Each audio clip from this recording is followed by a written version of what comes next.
Today's topic is Artificial Intelligence Totalitarianism. In his lecture, Now, Here, Elohim is Thinking About, Master Okawa talked about AI totalitarianism. Do you use Google, Every day. Amazon, Yes, I do. Facebook, Not really. Apple? Yes, I do. Yes, so do I. These things are very convenient, but these companies have vast amount of personal data on their users. They then analyze the data and know what kind of people their users are. They know what kind of information you check, what kind of books you read, what kind of food you eat, what kind of fashion you wear, who your friends are, what kind of religious and political views you have, and so on. What do you think? It sounds creepy and Orwellian. People are tagged and controlled. These infotech companies can handle their users' private information centrality. This means that a new power, which can control the speech, has emerged. However, many people don't seem to recognize this risk properly. So please don't see only the convenient side of AI. With the development of computers, various things can now be processed very quickly, but if we only see the convenient side of AI, we might make a mistake on important issues. Because AI has no human heart, it makes judgments based only on data. If AI thought that it must make a nuclear attack, it will order so. In the presidential election in the US last year, Mr. Trump's speech was suppressed by some private companies. This means that the voice of nearly 80 million people who supported Mr. Trump was suppressed. This is what is happening in the so-called the land of liberty now. In Hong Kong, people who criticize the government are arrested. Hong Kong is now controlled by the Chinese government, and there's no freedom of speech there.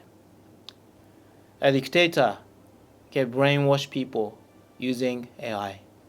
Hong Kong was the world's third best financial center, but now it is difficult to achieve economic prosperity without freedom.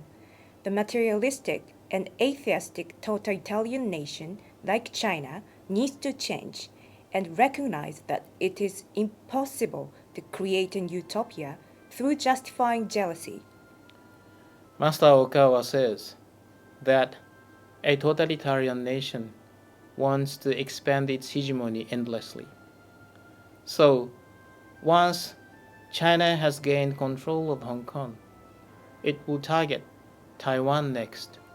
Then, China will target Senkaku Islands, Okinawa, the Philippines, Vietnam, and so on. As part of its hegemonic expansion, Myanmar's military government has already been seized by Beijing.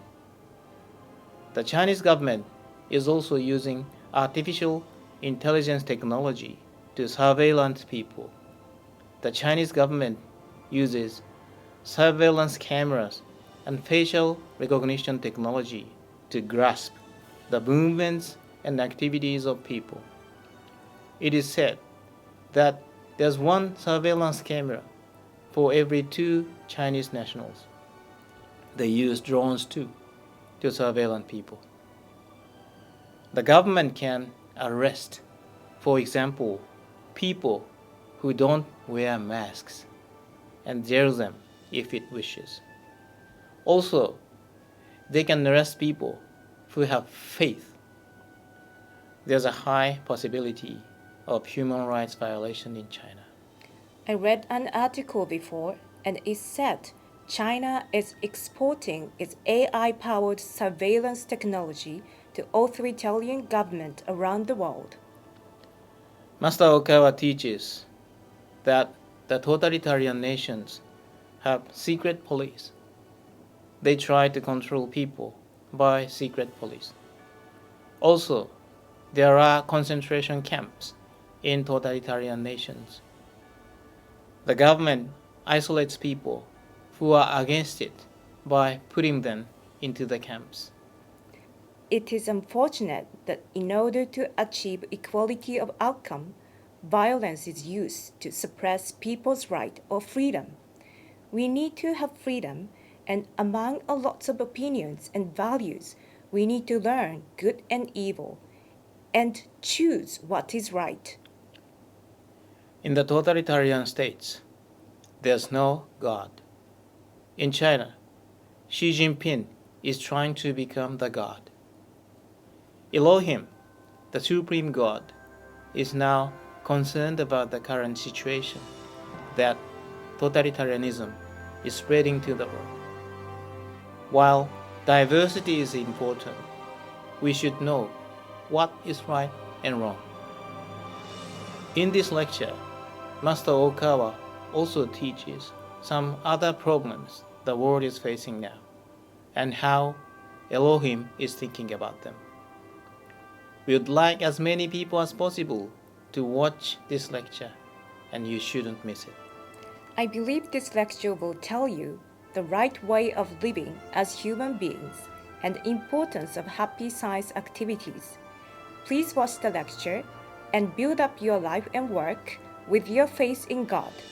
Please contact us if you want to watch it. Thank you.